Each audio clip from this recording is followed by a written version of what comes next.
why I'm excited for a correction part 2. Who are the predators and prey? In the first article, I discussed the events that will unfold as the commercial real estate theater corrects. Now, let's delve into this production and how Darwinistic attrition will shrink the cast. For the tactically prepared, this will mean an epic odyssey in search of treasures, and for others, it'll be a Greek tragedy that could financially reverberate the rest of their lives. I will show how to identify and neutralize the bad actors, because in a correction, the waterhole will tighten and the theater will become tumultuous and combative. People treat deals and accounts with more barbarous when it means making their mortgage payment and paying their golf club dues or their kids' private school tuition. Please see a second animal video showing some of the characteristics in this play. Click on that from my article. It was just happenstance and possibly fortuitous that I had written this article months ago, but we scheduled this thought article the week of the Lion King release. I don't watch movies that often, but it came out on July 17th of 2019. The Writers Guild in Hollywood did a great job of instilling avarice, acrimony, guile, and malevolence into their characters. The Tinseltown wordsmiths know that they need to create an emotional bond with the moviegoer. No better way to connect than art imitating the environment where human beings now hunt and a thunderous mass appeal. The movie resonates because our instinctual responses are still primal, but they now occur in more civilized climates. In the storyline Scar, the villainous male lion, wrought with envy, schemes with hyenas to gain control over the pride. In cutthroat and Machiavellian business scenarios, diabolical plots are concocted and executed all the time. If you're unprepared or weak, you will be more than likely to have your career fleeced, get your throat slit, get trampled on the career ladder, and just basically get taken advantage of. Conversely, altruistic people do inhabit this ecosystem, and fortunately, their effect is more resounding than the scavengers. Office politics and friendships, which look jovial and affable on social media, internally look more like the first scene of the Hunger Games, which I'll dissect in a future article. Because we no longer have open tribal warfare, which did occur relatively recently in our human history, many think society is more civilized. I personally don't, and that less aggressive and devious underlying instinctual characteristics have been suppressed by our enlightened growth as a progressive society. Nothing has changed. If you step outside your bubble, people's primal nature is inherent, but cloaked with the mask of what they want you to see. I typically don't view people from a prism of uniformity, but for brevity's sake, I believe that there will be 4 species influencing the ecosystem when the commercial real estate watering hole dries up. The first one is the wounded antelope. As the weakest on the chain, they always need to be circumspect within their competitive environment. In this theater, their demise will come from desiccation, which is basically dehydration, not from lethal canine incisions.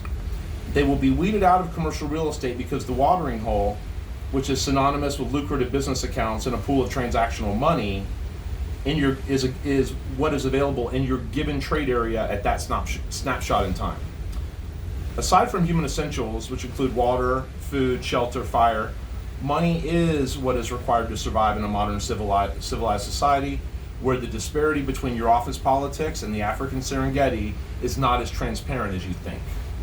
As the drought intensifies, heat, stagnation, deal fatigue, etc., and the financial H2O has slowed to a meticulous but intermittent drip, you will need to find an alternative source of income or find another watering hole industry and recreate your career path. If you're happy in your career, read on, but reading this article, click on a link to see an alternative one that I would recommend. Next, I'm going to talk about the next player is the hyena. Hyenas are scavengers wrought with avarice and appear in large clans, especially during a boom market. They take credit for ideas that are not their own. They land accounts through a subordinate's effort and boast ambiguous company accolades. These conniving creatures typically have no track record of recent or actual accomplishments and executed strategies when you peel back the onion. The hyena isn't much different from their domesticated scion, our ordinary lovable house dog. They gobble up easy and transactional money, typically from other people's efforts or inside relationships, like a goldish black German shepherd sitting next to a 2-year-old in a high chair wearing an elbow bib with a Spider-Man sippy cup, lapping up mashed potatoes and Vienna sausages. The elephant. They are the most prominent players out there and a rare species. They are the rocks of our industries, always reliable in reputation and business practice. The elephant is experienced, typically older, and treat the reputation like gold. They forge their insight from years of negotiation battles and deal foraging. They are not as agile or technologically as light as their younger counterparts, but nobody will knock them down.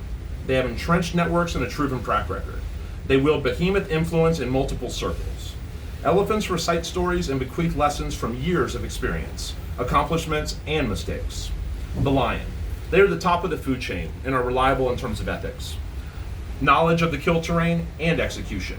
Their movements are always under scrutiny, requiring them to move into silence until it's time to execute their tactical kill strategy. The leader of the pride has an immense responsibility to oversee a tactical team of feline assassins. A lion's leadership decisions are always bold, timely, never weak or uncompromising. They always show strength and operate in small, agile teams. They are hunting not just for themselves, but for their entire pride. Even though times are less primal, this is what every entrepreneur should endeavor to be. The collusive, scheming, and conspiratorial hyena scrounges for the most amount of money for the least amount of work, especially true when the watering hole is drying up. If scavenging is the only way for a deceitful teammate or coworker to survive, they will contrive manipulative schemes to marginalize your influence. They are weak, opportunistic, and thrive off of your productivity. Learn how to identify these toxic canines/personalities and avoid getting entangled in their devious modus operandi. Here is a real-world example from another city. There was a company looking to expand at multiple locations in my colleague's area, we'll call her Jennifer, trade area. She was introduced to a new client, Don. They set a meeting, given her ample due diligence, and she identified a bunch of sites for them. She was summoned to a meeting, paid for her own flight and accommodations, and when she arrived at the office, it looked like the previous tenant had just vacated. Random papers and knickknacks were scattered across the 1970s brown maple L-shaped desk that were noticeably uninhabited. In a small conference room with a circular table with 3 chairs with 3 matching water ring stains, the circumference of a demi-tasse, which is a miniature espresso cup, sat 2 people. In this retro neglected room, she was informed she would be working with another brokerage firm in a master brokerage capacity and sharing fees, which automatically raised some red flags with her. The principal of this firm, Matt, was also in attendance. Her intuition teamed that something was off. She reluctantly presented her sites, gave detailed explanations of their viability, and handed over the plugged away hours of work that have an inherently static value. This is because time in real estate never stop moving. The following Monday, Jen got an email from her new client that she had been fired from the account and her services were no longer needed. Thievery led to multiple deals for the other brokerage firm. Jen had identified the sites, and one can only speculate what sort of agreement those hyenas had with each other. And though the amount was significant enough, it didn't warrant enough of the headaches or costs of litigation, and the hyenas knew that. As a self-aware person, what do you want your external perception to be? Think of this theory. Let's call it the method of relational codependency. All animals in the Kruger National Park ecosystem are codependent to some extent, but the strongest have the most flexibility, agility, and freedom to operate. Deal predators can target and execute on the most lucrative projects with the least resistance. Basically, a lion has their choice of the wounded antelopes. The hyena relies on the lions to hunt the stronger prey that he is not adept enough to kill.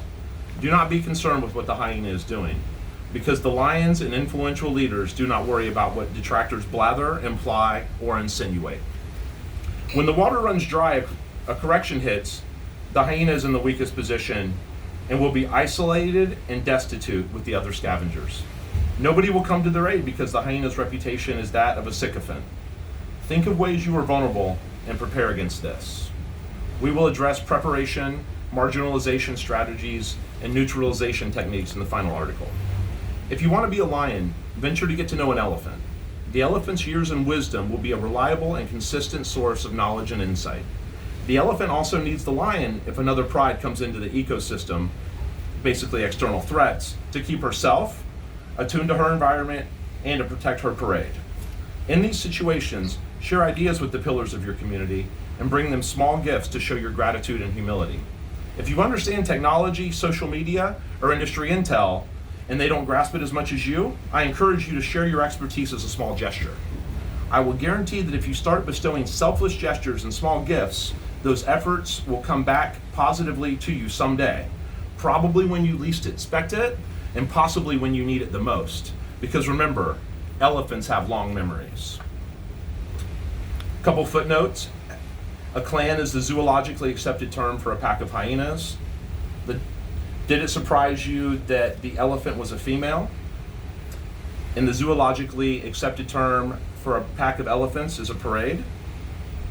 And special thanks in this article to Justin Greider at JLL and Dwight Bain at the LifeWorks Group, and Tara Tedrow at Lowndes Law for helping me with this.